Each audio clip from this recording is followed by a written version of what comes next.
स्वागत है आप सभी का साइंस एंड फन पे, जहाँ पे टीचर्स आपको दिल और दिमाग दोनों से पढ़ाते हैं। तो इस वीडियो के टाइटल और थंबनेल से तो आप समझ गए होंगे कि आज हम लोग बात करने वाले हैं बिना एक्स्ट्रा पढ़ाई, एक्स्ट्रा एफर्ट के हम लोग अपने 5 से लेके 10% मार्क्स कैसे इंक्रीज कर सकते हैं।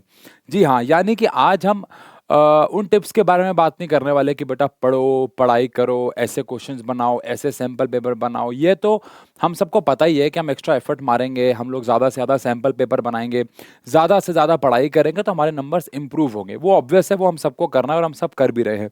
लेकिन आज हम ऐसी कुछ 7 टिप्स के बारे में बात करने वाले हैं। ज़रा टाइटल आप देख सकते हैं, 15 मिनट में क्या करें, writing before literature, lower word limit और एक्स्ट्रा शीट, और यहाँ पे ऑर्डर ऑफ क्वेश्चंस और correct selection from the options, and last but not the least paper फाड़ दो। तो ये सारी एक एक करके इन टिप्स को डिस्कस करते हैं कि इन टिप्स का एक्चुअल मतलब क्या है और इनसे हमारे पेपर में 5 से लेकर 10 नंबर कैसे बढ़ते हैं, इंक्रीज होते हैं। तो चलिए सबसे पहले फर्स्ट, अच्छा इस वीडियो को मैं बहुत छोटा रखने वाला हूं, तो मैं बहुत ज़्यादा डिटेल में हर एक टिप के नहीं जाऊंगा। बेसिक बातें आपको समझ में आ जानी चाहिए। तो सबसे पहले अगर बात करें 15 मिनट में पहले क्या करें, तो आप सबको पता है कि हमें क्वेश्चन पेपर को पढ़ने के लिए हमें 15 मिनट मिलते हैं। ये पूरी की पूरी वीडियो एक एवरेज बच्चे के एक बच्चा जो कि एवरेज है पढ़ाई में, उसको ऐसा दिमाग में रखते हुए बनाई जा रही है। अब अगर बात करें कि पहले 15 मिनट में क्या करना चाहिए, पेपर जब हमें मिलता है, क्वेश्चन पेपर में मिलता है, आप सबको पता है उसमें लिखना तो अलाउड है नहीं और ना ही कहीं पे कुछ लिखना चाहिए भी।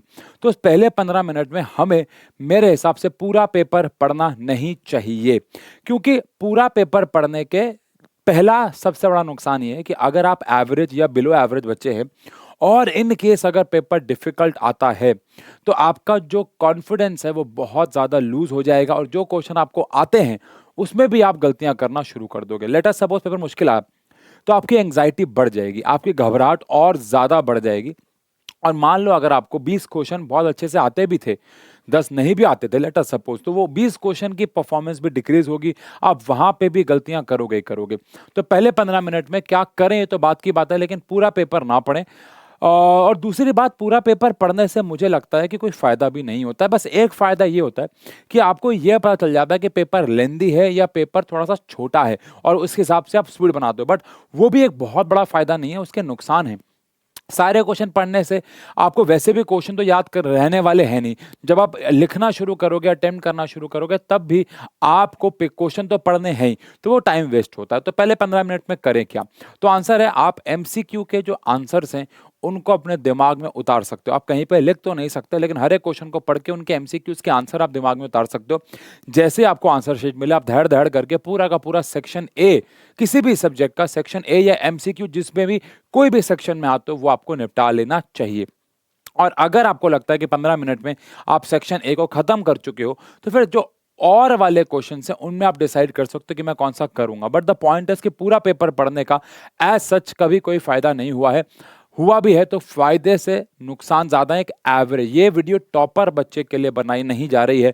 उसको पूरा पेपर आता है, वो पेपर पढ़ता है, उसको अंदाजा होता है। तो ये एवरेज या बिलो एवरेज बच्चों के लिए ये वाली टिप जो है बहुत कारगर साबित होती है। सेकंड है राइटिंग बिफोर लिटरेचर। ये जो वीडियो है ये वैसे तो हर एक सब्जेक्ट के लिए, बट एक आध टिप किसी को स्पेसिफिक सब्जेक्ट के लिए ऊपर ही काम करेगी। जैसे कि ये वाली टिप, ये इंग्लिश और हिंदी या कोई भी और लैंग्वेज सब्जेक्ट है उसमें ये बहुत काम करती है।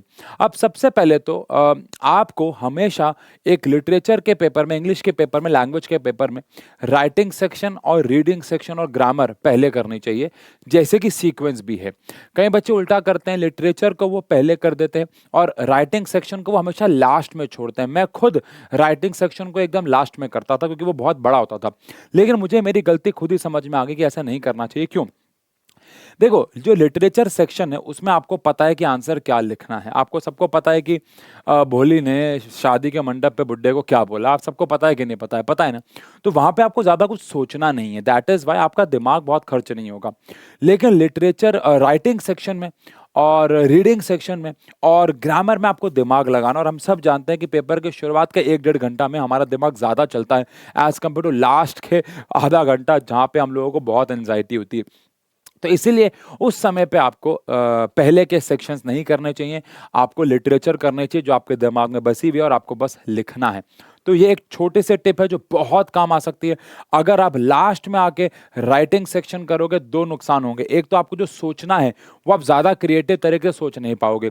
सेकेंड चीज, आपकी राइटिंग सेक्शन में अगर राइटिंग, लिखने की राइटिंग गंदी हो गई तो वो बहुत इंपैक्ट करती है। लिटरेचर में राइटिंग उतने मैटर नहीं करते बिकॉज वो कंटेंट पढ़ते हैं, लेकिन आप सब जानते हैं मोस्ट ऑफ द टीचर्स आपके राइटिंग सेक्शन को पूरा पढ़ने वाले नहीं है। अगर वो पूरा नहीं पढ़ेंगे तो वो राइटिंग पे आपके जाएंगे, आपकी लिखावट पे जाएंगे, आपने क्या क्या चीजें अंडरलाइन किया है उनको पढ़ेंगे, है ना, कितनी लंबाई है, चौड़ाई है। तो वहां पे आपकी लिखावट, आपकी प्रेजेंटेशन बहुत मैटर करती है और वो शुरू में बहुत अच्छी होती है। तो इसलिए ये वाला सेक्शन आपको पहले निपटाना चाहिए। थर्ड टिप आती है लोअर वर्ड लिमिट। ये बड़ी काम की हो सकती है अगर आप एक ऐसा क्वेश्चन का आंसर लिख रहे हैं जहाँ पे वर्ड लिमिट्स हैं। आप सबको पता है कोई नहीं चाहता कि हम लोगों के पेपर में हमारा टाइम ना बचे। लास्ट का आधा घंटा बचना एक वरदान हो सकता है, क्योंकि आप पूरा पेपर दोबारा रिवाइज कर सकते हैं, एक एक छोटी छोटा, बहुत छोटे से छोटा पॉइंट भी। एंड फॉर दैट रीजन आपका पेपर जल्दी होना चाहिए। उसके लिए एक छोटी सी टिप ये रहती है कि आपको हमेशा लोअर लिमिट पे स्टक रहना है। फॉर एन एग्जांपल, मान लो आपका मुझे वैसे बहुत टाइम हो गया ये जानने में, लेकिन मान लो मुझे आपको एक एक लेटर लिखना है, या आपको एक मान लो स्टोरी राइटिंग करनी है, और स्टोरी राइटिंग मान लो लिखा हुआ है कि 120 टू 180 वर्ड्स में करना है, तो आप 120 वर्ड्स पे स्ट्रिक रहो। अब वो कैसे कर सकते हैं, उसकी प्रैक्टिस कैसे करें? क्या मैं वर्ड्स वहां पे गिनूंगा? आंसर नहीं। तो इसी टिप के अंदर एक और टिप है कि अपने वर्ड लिमिट कैसे जाने। तो अब आज ही इस वीडियो को देखने के बाद मार्केट से वो हॉरिजॉन्टल शीट्स खरीद के लाना, वर्टिकल की बजाय। से एग्जाम की शीट्स होती है मार्केट में, स्टेशनरी शॉप पे मिल जाती है, और हर एक लिटरेचर का पेपर, सैंपल पेपर जो आप सॉल्व कर रहे हो उसको उसी शीट पे करना। इससे आपको अंदाजा होता रहेगा कि आपकी, क्योंकि अभी तो आप गिन सकते हो, अभी तो आपके पास टाइम है, एग्जाम में नहीं होगा। इससे आपको अंदाजा होगा कि मेरे 120 वर्ड कितनी लाइनों में आते हैं। समझ गया मेरी बात? मेरे 120 वर्ड कितनी लाइनों में आते हैं। ये एक बहुत हेल्पफुल टेक्निक है, छोटी छोटी बातें बहुत कारगर है। इससे आपको बोर्ड के पेपर में अपने वर्ड्स गिनने की जरूरत नहीं है, आपको खुद ही अंदाजा हो जाएगा, अरे यार मैंने 5 सैंपल पेपर घर पे बनाए थे इतनी शीट में, लगभग एक पेज और अगले पेज की 4 लाइनों में, तो मैं इतना ही लिखूंगा। और लोअर, अब सोचो एक बच्चा जो 180 वर्ड लिख गया भावनाओं में, उसने 60 वर्ड एक्स्ट्रा लिखे, और 60 वर्ड में अगर मान लो 2 मिनट भी होते हैं, 3 मिनट भी होते हैं, तो ये आपको शुरू के 5 क्वेश्चन रिवाइज करने का समय दे सकते हैं। या जो बच्चा बहुत धीरे लिखता है, उसके 2 क्वेश्चन जो छूट गए थे टाइम कम होने की वजह से, वो बच जाएंगे। तो ये एक बहुत इंपॉर्टेंट टिप हो सकती है। अगली जो टिप आती है वो आती है एक्स्ट्रा शीट। अब यहाँ पे इसके ऊपर बात नहीं हो रही है कि एक्स्ट्रा शीट आपको लेनी है या नहीं लेनी है, बट अगर आपको एक्स्ट्रा शीट की जरूरत है, मैं आपको एक छोटा सा किस्सा सुनाता हूँ। एक लड़का था, वो लड़का बहुत होशियार था पढ़ाई के अंदर। अब उसके साथ एक प्रॉब्लम हुई बोर्ड के पेपर में। पेपर चल रहा था मैथ्स का, मैथमेटिक्स का। उसके ना जब लास्ट पेज के वो लास्ट की 2 लाइनों में आ गया और उसने पूरा पेपर भर दिया, तो उसने उसके बाद शीट डिमांड करी, क्योंकि उससे पहले उसका इंग्लिश का पेपर हुआ था। उसको अंदाज, उसको, और इंग्लिश के पेपर में उसने शीट ली नहीं थी, तो उसको अंदाजा भी नहीं था कि शीट का प्रोसेस कितना बड़ा होता है। जब वो एकदम लास्ट में आ गया, उसने शीट को डिमांड किया। अब जब उसने शीट को डिमांड किया, तब से लेके लगभग 3 से लेके 4 मिनट के बाद उसके पास शीट आई। पहले जो वहां पे मैडम थी, वो धीरे धीरे चलती हुई वो शीट उठाती हुई उसके बेंच पे आई, फिर उससे 2 जगह पे साइन करवाया, फिर खुद भी एक जगह पे साइन किया, और उस पूरे प्रोसेस में 2 मिनट तो कम से कम लग गए। 3 मिनट भी हो सकता है। पहली बात तो उस बच्चे का नाम है आशु घई, और आपको यकीन नहीं होगा, वो बच्चा, यानी कि मैं वहां पे बैठा बैठा इतना अपने आप को कोस रहा था कि मैंने एक शीट पहले क्यों नहीं शीट डिमांड करी। और मेरे मैथ्स के पेपर में 2 से लेके 3 मिनट खराब हुए थे बोर्ड के, और आपको पता है मेरे बोर्ड्स में 98 मार्क्स आए थे आउट ऑफ 100। उशांक सर ने शायद ये कहानी बताई होगी, और मैंने एक छोटी सी वैल्यू गलत पुट कर दी थी वहां पे। अगर मैंने वो ना की होती, अगर मैंने वो 2 मिनट ना खराब किए, तो शायद मेरे पास पेपर पढ़ने का समय होता, शायद मैं वो गलती ना करता, और शायद मेरे 100 में से 100 नंबर आ जाते, जो कि मेरे हर प्री बोर्ड में लगभग आ रहे थे। पॉइंट इज कि वो एक बहुत बड़ी गलती थी, तो आप भी वो गलती ना करें। जब आपका 1 पेज या कम से कम 2 पेज अभी बचे हों, आपको पता तो होगा कि शीट लेनी पड़ेगी, आप तभी शीट डिमांड कर दें। आप बोलते हो मैम प्लीज शीट, मैम अपनी फॉर्मेलिटी करते रहेंगे, आप अपना लिखते रहना, बस आपको 2 मिनट साइन करने के लिए बोलेंगे, आप कर देना, नहीं तो आप खाली बैठे रह जाओगे वहां पे। तो ये एक बहुत छोटी लेकिन बहुत इंपॉर्टेंट टिप हो सकती है। इसके बाद आती है हमारे पास एक और इंपॉर्टेंट टिप, और वो ऑर्डर ऑफ क्वेश्चंस। अब आप सबके दिमाग में शायद एक मिथ होगा कि पेपर पीछे से शुरू करना चाहिए या आगे से शुरू करना चाहिए। अगेन इसका आंसर बहुत कंट्रोवर्शियल है। अगर मैं अपनी सलाह आपको दूं, तो आपको पेपर फर्स्ट नंबर के क्वेश्चन से शुरू करना चाहिए। ये इससे एक बहुत अच्छी रिप्रेजेंटेशन ऑफ पेपर होगी। देखो, पता नहीं आप ये बात जानते हैं कि नहीं कि बोर्ड के पेपर में जब चेकिंग होती है, उनके पास आपका रोल नंबर भी नहीं होता, उनके पास कुछ नहीं है सिवाय एक कोड के, जिसको शुरू में फाड़ दिया जाएगा। वो आप समझोगे जब आप आंसर शीट बोर्ड की भरने जाओगे, ऊपर एक शीट होगी जहाँ पे आपका रोल नंबर वगैरह होगा, नीचे कोड होगा, दोनों में कोड सेम होगा। फिर वो शीट फाड़ दी जाती है और शीट चेक होने जाती है। उसके बाद फिर जब शीट चेक होती है, उस कोड से उस रोल नंबर को मिलाते हैं। रोल नंबर भी चेकर के पास नहीं जाता, बिकॉज बेटा आपको पता है ना प्रॉब्लम हो सकती है, मैं पैसे खिला सकता हूँ, बोलूंगा मेरा रोल नंबर ये है, मेरी शीट आएगी, चेक कर दें। तो इसलिए चेकर के पास आपकी कोई डिटेल नहीं होती, उनको नहीं पता आप कौन हो। तो दैट इज वाई सारी पहचान आपका पेपर है। जितना अच्छा, जितना सुंदर, जितना बेहतरीन, जितना सीक्वेंस में आपका पेपर होगा, उतना ज्यादा अच्छा इंप्रेशन होगा। और आप यकीन मानिएगा, चेकिंग को वहां पे एक प्लस पॉइंट मिलेगा ही मिलेगा। पॉइंट इज कि आपकी ये देखो, मैं अब इस मूवमेंट पे आपके सीक्वेंस को डिस्टर्ब नहीं करना चाहूंगा। अगर आप पीछे से शुरू करते हो तो पीछे से ही करो, आगे से करते हो तो आगे से करो, लेकिन आप कहीं से भी करते हो तो मेरी सलाह रहेगी कि शुरुआत से करो और हमेशा सीक्वेंस मेंटेन करो। अब आप सोच रहे हो कि सर अगर मुझे पहला, दूसरा, तीसरा, चौथा क्वेश्चन आता है लेकिन पांचवा नहीं आता तो मैं क्या करूं? तो आंसर जगह छोड़ दो। सर मुझे आइडिया नहीं है कितने, अरे भाई साहब पूरा एक पेज छोड़ दे।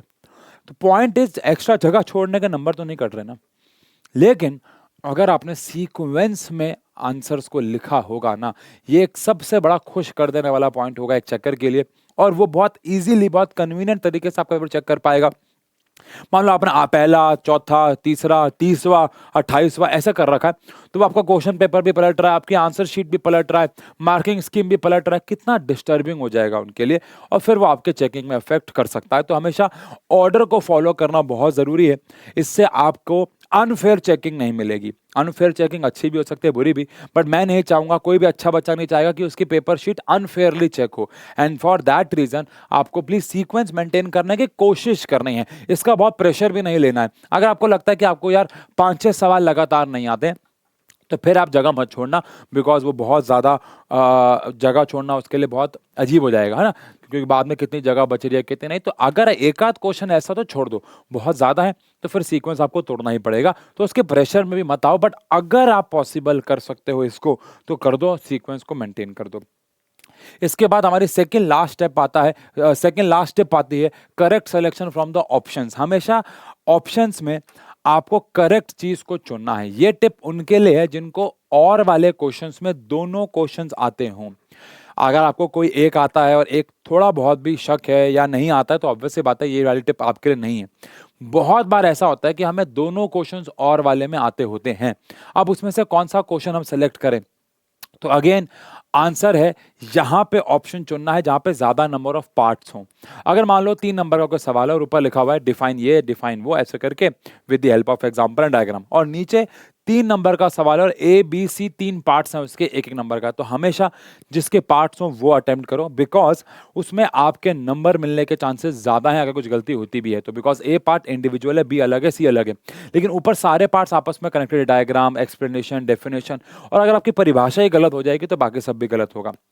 दूसरी बात, अगर ऑप्शन में एक थ्योरी है और एक में न्यूमेरिकल है, या एक प्रॉपर थ्योरी और एक में थोड़ा बहुत भी न्यूमेरिकल है, और अगेन आपको दोनों आते हैं, तो हमेशा न्यूमेरिकल वाले को अटेम्प्ट करना। ये बात आपको ध्यान रखनी है, बिकॉज न्यूमेरिकल वाला जो क्वेश्चन है वो आपका सिर्फ आंसर चेक होगा। अगर वो करेक्ट आ गया, ऊपर आपने दुनिया जान के अंग्रेजी में कोई गलती भी कर रखी है, मोस्ट प्रोबेबली उसको चेक भी नहीं किया जाएगा, सिर्फ आंसर मैच हो गया तो आपके पूरे नंबर मिल जाएंगे। दैट इज हाउ हर एक टीचर चेक करता है, हम भी ऐसे ही चेक करते हैं। तो मोस्टली ऐसा ही होता है कि ऊपर के स्टेप ज्यादातर अनदेखे भी किए जाएंगे, बिकॉज नीचे आपका आंसर मैच हो गया, सबसे पहले वही चेक होगा और टिक हो जाएगा, तो ये ध्यान रखें। एंड लास्ट पॉइंट जो कि अगेन बहुत इंपॉर्टेंट पॉइंट है, ये जो टिप है ये थोड़ा सा हमारे उसूलों के खिलाफ हो सकती है। सुनो, देखो बहुत सिंपल सा एक लॉजिक बताऊंगा। जब मेरे बोर्ड में मैथ्स में 98 मार्क्स आए थे, आप इमेजिन करो, देखो सुनना ध्यान से, किसी के जिसके 95 मार्क्स आने हो उसके 94 आ जाए, ये उतना दुख नहीं है। किसी के अगर 92 मार्क्स आने और 91 आ जाए उसको इतना दुख नहीं है, या 92 आने और 93 आ जाए तो उतनी खुशी नहीं है। लेकिन सोचो जिसके 100 आउट ऑफ 100 आने थे और उसके 98 मार्क्स हो जाएं, वो दुख शायद आप समझ पाएं। और अगर आप समझ पा रहे हैं तो आप एक बात और समझ पाएंगे कि जब भी आप पेपर करके आ जाए, पेपर डिस्कस मत करो। अब मैं आपको जो कहने जा रहा हूँ थोड़ा ध्यान सुनना। हमारी ड्यूटी है कि हम भी यहाँ पे लाइव आएंगे और पूरा पेपर डिस्कस करेंगे, ये हमारा काम है, ये हमारी ड्यूटी है। हम भी लाइव आएंगे, हम भी पेपर डिस्कस करेंगे, लेकिन आप आपको ये खुद से चुनना होगा कि मैं पेपर डिस्कस करने जाऊं या नहीं जाऊं। मेरा दोस्त मुझे बोलेगा कि भैया पेपर कैसा गया, मुझे बोलना है बहुत अच्छा गया। इसके पीछे का रीज़न क्या है? जब मेरे मैथ्स में मुझे पता लगा, मैंने घर आके पेपर डिस्कस किया, शांक सर मुझे पढ़ाते थे और मेरे मार्क्स 98 आने थे, जब मुझे पता था तो मेरी हालत बहुत ख़राब थी। पूरा दिन मेरा मूड ऑफ था और मैं सच बोल रहा हूँ, मैं तकिया पकड़ के रो रहा था, ये झूठ नहीं है। और पूरा दिन मेरा वेस्ट हो गया। अगले दिन जो मेरा नेक्स्ट एग्जाम था वो सारा डिस्ट्रॉय, मैंने पूरा का पूरा दिन डिस्ट्रॉय कर दिया। अगले दिन मैंने अपने आप को समझाया, मेरे पेरेंट्स ने समझाया, शांत से समझाया, तब जाके मैं उठा और मैंने तैयारी शुरू की, लेकिन मैं पूरा दिन बर्बाद हो गया। अच्छा, अगर पेपर डिस्कस करना ही है तो सारे पेपर जब आपके हो जाएं, कंप्लीट हो जाएं, पूरे सारा एक एक एग्जाम आपका हो जाए, तब आप उसके बाद आराम से डिस्कस करो। वीडियो तो हम डालेंगे ही, लाइव तो हम जाएंगे ही। आपको आना हो आ जाना, चॉइस आपकी है। नहीं आना हो तो रिकॉर्डेड तुम्हारा पड़ा रहेगा। जब सारे पेपर हो जाएं आपके, उसके बाद आप चाहे उसको डिस्कस कर लेना। तो ये बहुत छोटे छोटे टिप्स हैं जो आपको एग्जाम में बहुत हेल्प कर सकती हैं बिना एक्स्ट्रा पढ़ाई। यहाँ पे कोई एक्स्ट्रा पढ़ाई की बात नहीं की हमने, लेकिन अगर आप छोटी छोटी बातें ध्यान रखते हो, कहीं पे लिख लेते हो, तो ये आपके 5 से लेकर 10% नंबर फॉर श्योर बढ़ाएंगे और आपको पता भी नहीं चलेगा कि बढ़ गए। कमाल की बात यह है कि आपको पता भी नहीं चलेगा कि वो बढ़ गए, बिकॉज वो कैसे पता लगेगा आपको कि वो उसकी वजह से बढ़े। बट जेन्युइनली ये सारे टिप्स आपके बहुत काम आ सकती हैं। और मिलते हैं सभी को एग्जाम्स के लिए। Best of luck. Thank you.